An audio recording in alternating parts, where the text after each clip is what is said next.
చాలా మందికి ఈ స్ట్రెస్ అనే వర్డ్ ఎంత పెద్ద పదం అయిపోయిందంటే మోయలేని భారం అయిపోయింది. ఇంక్లూడింగ్ మీ. నేను చాలామంది డాక్టర్స్ని అడుగుతాను, అసలు ఈ స్ట్రెస్ నుంచి బయటపడటం ఎట్లా? ఇది ఒక జబ్బు ఉందని అసలు మనకు ఎలా తెలుస్తుంది ముందు? దాని నుంచి ఎలా బయటపడాలి? దానివల్ల కూడా స్ట్రెస్ వల్ల కూడా డయాబెటీస్ వస్తుందా చెప్పండి? డెఫినెట్గా. సో స్ట్రెస్ అనేది డైరెక్ట్లీ ఇండైరెక్ట్లీ మొత్తం కాజ్ చేస్తుంది. లైక్ డైరెక్ట్గా స్ట్రెస్ కొంచెం ఇన్ఫ్లమేషన్ అది కాజ్ చేస్తుంది. ఇండైరెక్ట్లీ ఎమోషనల్ ఈటింగ్ ఎక్కువైపోతుంది, స్లీప్ డిస్టర్బెన్సెస్ వస్తాయి. సో ఏంటంటే హీలింగ్ పాత్వేస్ అవన్నీ కూడా డిస్టర్బ్ అవుతాయి. సో ఓవరాల్ ఓన్లీ డయాబెటీస్ అనే కాదు, ఓవరాల్గా మెటబాలిక్ హెల్త్ అనేది డిరేంజ్ అవుతుంది. సో ఇంకా మనకేమన్నా మన జెనెటిక్స్ అంత గ్రేట్ లేకపోతే ఎప్పుడో లేట్ రావాల్సిన డిజీజెస్ అన్నీ కూడా ఎర్లీగా వచ్చేస్తాయి. సో స్ట్రెస్ అనేది అంటే లైక్ ఐడెంటిఫై చేసుకోవాలి. డైలీ యాక్టివిటీస్ని డిస్టర్బ్ చేస్తుందా? ఫస్ట్ స్లీప్ కూడా ఇంపార్టెంట్. యాక్చువల్లీ స్లీప్ లేకపోతే కూడా స్ట్రెస్డ్ అవుట్ అవుతారు. ఓకే. సో స్లీప్ కొంచెం చూసుకోవాలి. స్లీప్ డైలీ ఒక 7 to 8 hours ఉంటుందా, మనకి క్వాలిటీ స్లీప్ ఉంటుందా, బాగానే ఉంటుందా? సో అట్లా ఉన్నప్పుడు స్లీప్ ప్రాబ్లమ్స్ ఉంటే కూడా డయాబెటీస్ వస్తుంది? ఎస్, డెఫినెట్గా. నేను చాలా కేసెస్ ఏం చూసా అంటే లైక్ మేమున్న ఏరియాలో ఎక్కువ సాఫ్ట్వేర్ జాగ్రత్తలు పాటించాలి అయితే ఇక నుంచి. సో ప్రాపర్గా స్లీప్ అనేది నాకు యాక్చువల్గా ఉండదు. చెప్పండి. Very important. ఒక ఏజ్ వచ్చిన తర్వాత అయితే ఇంకా చాలా కేర్ఫుల్గా ఉండాలి.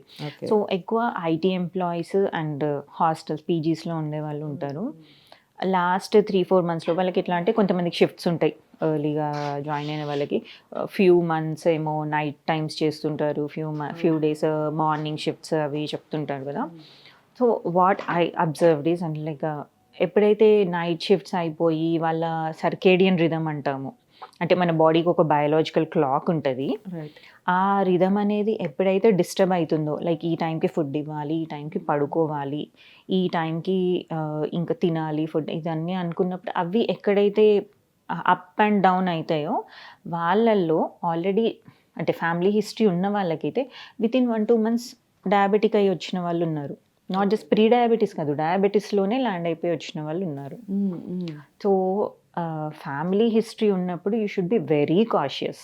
ఓకే. అండ్ లేకపోయినా కూడా ఇట్ విల్ ట్రిగర్. సో ఇప్పుడు జస్ట్ 15 days కదా, జస్ట్ 2 months కదా అనుకోవడానికి లేదు. స్లీప్ కాకుండా ఒకటి స్లీప్ ఏమవుతుందంటే వెన్ యు ఆర్ నాట్ ప్రాపర్గా నిద్రపోయినప్పుడు మైండ్ హెల్దీ చాయిసెస్కి ప్రాపర్ డెసిషన్ మేకింగ్ కూడా ఉండదు. So you crave for junk, untimely eating, unhealthy food choices ఉంటాయి. సో అన్నీ ఇట్ విల్ మెటబాలిక్ హెల్త్ అంతా డిరేంజ్ అయిపోయి ఇన్సులిన్ రెసిస్టెన్స్కి లీడ్ చేస్తాయి. ఓకే. సో మీరు చెప్తుంటే నిజంగా నాకు కూడా భయం వేస్తుంది. First point. సెకండ్ ఏమిటంటే ఎక్సర్సైజ్. మామూలుగా బాడీకి ప్రాపర్ ఎక్సర్సైజ్ లేకపోతే కూడా డయాబెటీస్ వచ్చే అవకాశం ఉంటుందా? లైక్ మనకి ఒబిస్ ఉండటం వల్ల కూడా డయాబెటీస్ వస్తుందా? At the same time obese ఉన్నవాళ్ళు రెగ్యులర్గా కనుక ఎక్సర్సైజ్ చేస్తే డయాబెటీస్ కంట్రోల్ అయ్యే అవకాశం ఉంటుందా చెప్పండి? సో ఇది సైకిల్ లాగానే ఉంటుంది. ఓవర్ వెయిట్ ఉన్నప్పుడు ప్రీ డయాబెటీస్కి రావడం, ప్రీ డయాబెటీస్ ఉంటే ఓవర్ వెయిట్ ఉండడం, ఒబేసిటీ వెళ్ళడం, ఇవి అన్నీ సైకిల్ లాగా తిరుగుతుంటుంది. Yes. So exercise, coming to exercise role, what I believe is అంటే 80% హెల్త్కి న్యూట్రిషనే మెయిన్ థింగ్. సో ఆ 80% న్యూట్రిషన్ ప్రాపర్గా ఉండాలి అంటే you should have sound sleep. Stress ఉండొద్దు నీకు, ఎమోషనల్ ఈటింగ్ అవి ఉండొద్దు. అండ్ ఆ ఈటింగ్ ప్రాపర్గా ఉన్నప్పుడు అది కొంచెము బెటర్గా అబ్జర్వ్ అవ్వడానికి కానీ, బెటర్ డైజెషన్ ఉండడానికి కానీ you need 20% exercise. Okay. So exercise in the sense ఇప్పుడు కంప్లీట్లీ సెడెంటరీ జాబ్స్ అయిపోయినాయి. అవును. So at least last 5 years before, 10 years 5 years before వరకు కూడా వీఆర్ యాక్టివ్, కొంచెం యాక్టివ్గా ఉండేవాళ్ళం. ఇప్పుడు మరీ ఎట్లయిపోయిందంటే కూర్చునే దగ్గరికి 2 minutesలో డెలివరీ, 5 minutesలో డెలివరీ, అండ్ నోటిఫికేషన్స్ వస్తుంటాయి. ఇది ఆర్డర్ పెట్టండి, ఇది పెట్టండి, ఇప్పుడు ఇది డీల్ ఉంది అనేసి. సో ఎట్లా అంటే లైక్ ఒకప్పుడు షాపింగ్ కన్నా అట్లీస్ట్ బయటకు వెళ్ళేవాళ్ళం. ఇప్పుడు షాపింగ్ కూడా ఆన్లైన్ షాపింగ్ అయిపోయింది.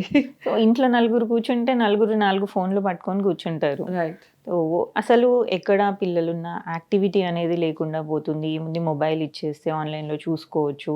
ఏదో సంథింగ్ ఎక్కడో ల్యాక్ అవుతుంది. ఎక్సర్సైజ్ అంటే స్ట్రెన్యూయస్ యాక్టివిటీ అని చెప్పం. లైక్ ఏదో జిమ్‌కెళ్ళాలి ఆర్ జస్ట్ వర్కౌట్ చేయాలి. వర్కౌట్ క్లాత్స్ ఏసుకొని ఒక కంప్లీట్ స్వెట్ వచ్చేటట్టు అవసరం లేదు. సో జనరల్ కన్సెప్షన్ ఎక్సర్సైజ్ అనంగానే అమ్మో! ఇప్పుడు అది చేయాలా? ఇప్పుడు రెడీ కావాలి దానికి, దానికోసం ప్రిపేర్ అవ్వాలి, జిమ్ మెంబర్‌షిప్ తీసుకోవాలి. ఈ ఏం ఎక్సర్సైజో తెలవదు. అది ఎట్లా ఉంటది? సో స్టార్టింగ్ ఇనీషియల్ ట్రబుల్ ఉంటది. సో అవన్నీ అవసరం లేదు. So try not to be sedentary. అంటే కూర్చున్న దగ్గరనే అతుక్కుపోయి కూర్చోకండి. సో ఇన్ బిట్వీన్ ఇంటర్వెల్స్‌లో లేచి ఒక 200 స్టెప్స్ ఏయడము. మూవ్‌మెంట్ అనేది ఒక పార్ట్ అయిపోవాలి లైఫ్‌లో. Okay. So that's what I say. అంటే మా జాబ్స్ ఎట్లా అంటే మేము కంప్లీట్ కూర్చొనే చేయాలి. సో బట్ మాది కూడా అలాగే ఆల్మోస్ట్. కాన్షియస్‌గా ఎఫర్ట్ ఏంటంటే ఇప్పుడు ఇది ఉంది. ఇది అయిపోగానే ఒక హాఫ్ అన్ అవర్ అవుతుంది అనుకోండి. లేవాలి, వాటర్ కోసమైనా జస్ట్ అట్లా వెళ్ళి కొంచెం నడవాలి. లేదు అస్సలు లేవలేను అనుకుంటే డెస్క్ దగ్గరనే కూర్చునే ఎక్సర్సైజెస్ కొన్ని ఉంటాయి. ఓకే. సో ఆ ఎక్సర్సైజెస్ కొన్ని చేసుకోవాలి. Right. అండ్ వన్స్ ఒకసారి వర్క్ షిఫ్ట్ అయిపోయిన తర్వాత ఒక 20 మినిట్స్ 30 మినిట్స్ వాక్ అన్నా చేయండి. లేదు అది చేయలేను అంటే లంచ్ తర్వాత కొంచెం పోస్ట్ మీల్ వాక్ చేయండి ఒక 5-10 మినిట్స్. మీకు ఇంటెంట్ అనేది ఉండాలి, ఇంటెన్షన్ ఉండాలి. ఇంటెన్షన్ ఉంటే you will keep moving. So what I'm saying is ఒక ఒక దగ్గర కంటిన్యూస్ కూర్చొని స్ట్రక్ అయిపోకుండా ఉంటే బెటర్. స్ట్రెన్యూస్ ఎక్సర్సైజ్ అనగానే జిమ్ వర్కౌట్స్ కూడా కాదు, రెగ్యులర్ మూవ్మెంట్ ఈజ్ అందరూ ఈ మధ్య కాలంలో అందరూ డాక్టర్స్ సహజ గారు చాలా వరకు వాకింగ్ అని అంటున్నారు. వాకింగ్ అనేది కూడా వన్ ఆఫ్ ద మెడిసిన్లా అయిపోయింది ఇప్పుడు.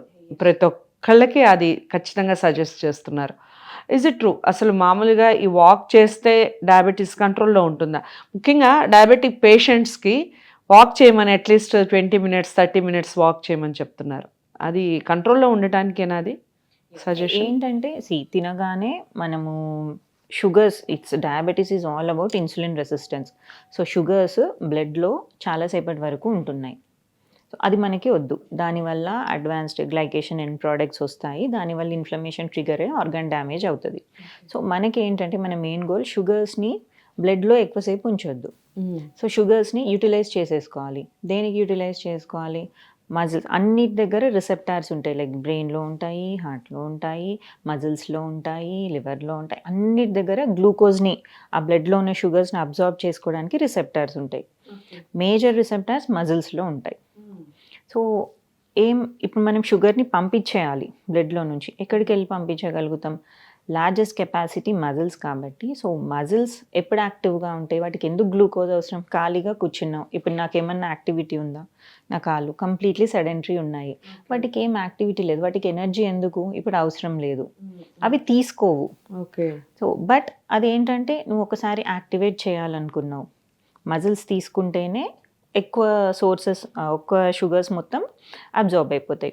సో వాటిని ఎట్లా యాక్టివ్ పెట్టాలి అంటే walking or some form of exercise.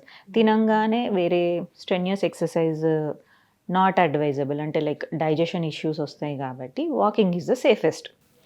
So day అంతా చేయకపోయినా అట్లీస్ట్ తిన్నాక ఒక 5 మినిట్స్కి క్యాజువల్ వాక్. మరీ చెమట పట్టాల్సిన అవసరం లేదు. బట్ మజిల్స్ కొద్దిగా యాక్టివ్గా ఉండాలి.